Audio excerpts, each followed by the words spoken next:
Tema që do të trajtojmë, ajo vakafeve në Deçan dhe Malishev, është një çështje komplekse dhe shumë dimensionale. Por këtë arsye lindë dhe pyetja pse janë zgjedhur pikërisht këto dy komuna për të analizuar në kuadër të këtij kontributi tonë shkencor. Zgjedhja nuk është e rastishme. Malisheva është vendlindja ime, ndërsa Deçani është qyteti ku nisa karrierën time si imam në vitet e para të dekadës së fundit të shekullit 20. Komuna e Deçanit shtrihet në pjesën perëndimore të Kosovës, në rreth të maleve të bjeshme të Nemuna.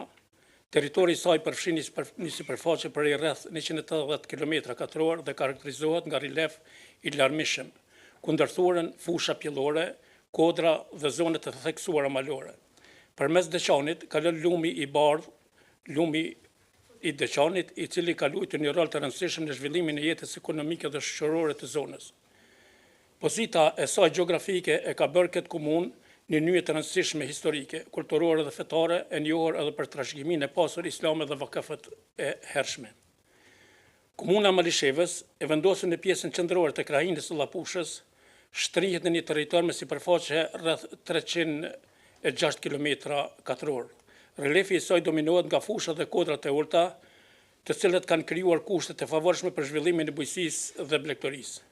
Malisheva kufizohet me disa komuna të rëndësishme të rajonit, gjë që e bën një zonë lidhëse mes pjesës perëndimore dhe jugore të vendit. Për nga pozita, ajo përfaqëson një hapësirë me zhvillim të qëndrueshëm të jetës rurale dhe me tradita të hershme fetare e kulturore, në të cilat çështja e vakafeve zën një vend të veçantë. Në këtë trajtezë, do të fokusohem në studimin e vakafeve në territorin e Deçanit dhe rrethinës, si dhe në Malishevë dhe zonën përreth. Vakafet më të hershme, të cilat kanë arritur deri në ditët e sotme si pjesë e trashëgimisë fetare dhe kulturore të Deçanit, dëshmohen që nga fundi i shekullit 16. Në vitin 1580 u ndërtua xhamia e parë në Qok të Junikut, në një truall të lëshuar si vakaf. Godina e xhamisë së Qokut në Junik është rrethuar nga pronë të familjes Bajraktari, çka përforcon bindjen se trulli i shfrytzuar për ndërtimin e xhamisë në vitin 1580 ishte dhuruar si vakaf nga pasardhësit e saj. Duke mbështetur në këtë fakt, përfundohet se kjo familje ka qenë ndër të parët në zonë që e kanë përqafuar besimin islam. Ashtu ndër vakafet më të hershme të dokumentuar në territorin e Deçanit është edhe toka e vakaf e lëshuar në Isneq për ndërtimin e xhamisë në vitin 1630. Nga ndër familjet e para që u konvertuan në islam në Isneq ishin pasardhët e Can Lekës, të cilët i përkesin fisit Shall të Isneqit dhe që sipas të dhënave gojore janë vendosur në këtë fshat nga pjesa e Shallës së Thethit. Kjo familje e njohur për pozitën e saj të konsoliduar shoqërore dhe ekonomike, luajti rol të rëndësishëm në frymëzimin e jetës fetare dhe komunitare të fshatit, duke dhuruar trullin mbi të cilin u ndërtua xhamia e parë në Isneq. Një vakaf tjetër i eventuar në Isneq është edhe prona mbi të cilën është ndërtuar shtëpia e imamit të fshatit. Kjo pronë është lëshuar si vakaf në fillim të shekullit 20 nga familja Imeraj, respektivisht nga Ram Ahmeti i familjes Imersyles. Ky akt vakafi dëshmon vazhdimsinë e traditës së kontributit fetar të familjeve vendase dhe rolin e tyre në mbështetjen institucionale të jetës fetare në Isneq. Edhe në territorin e komunës së Malishevës, vakafet kanë ekzistuar që shekuj më parë, duke dëshmuar për traditën e hershme fetare, kulturore dhe humanitare të kësaj treve. Kështu, në fund të dekadës së dytë të shekullit 16, respektivisht në vitin 1529, u ndërtua xhamia e parë në fshatin Marali, në një tokë vakaf të lënë nga familja Hoxha e këtij fshati. Ky akt jo vetëm që shënoi themelimin e jetës së organizuar fetare, por edhe konfirmoi rolin e vakafeve si institucione që mbështesin komunitetin dhe zhvillimin shoqëror të zonës. Po ashtu, në mes të fshatit Vërmic të Malishevës ndodhet edhe trulli ku për herë të parë u ngrit xhamia e fshatit, një truall që nuk është vetëm tokë, por një vakaf i vërtet, dhuratë për hir të Zotit dhe shërbim për komunitetin. Xhamia e parë në këtë fshat u ndërtua në vitin 1539.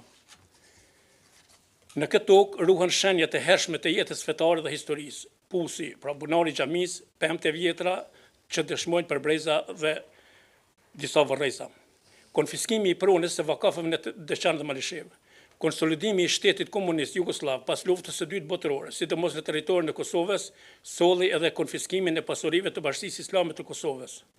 as territori i komunës së Deçanit dhe as ai i Malishevës nuk shpëtohen nga këto mosa, të cilat preken drejt për drejt trashëgimin fetar dhe ekonominë të vakafeve.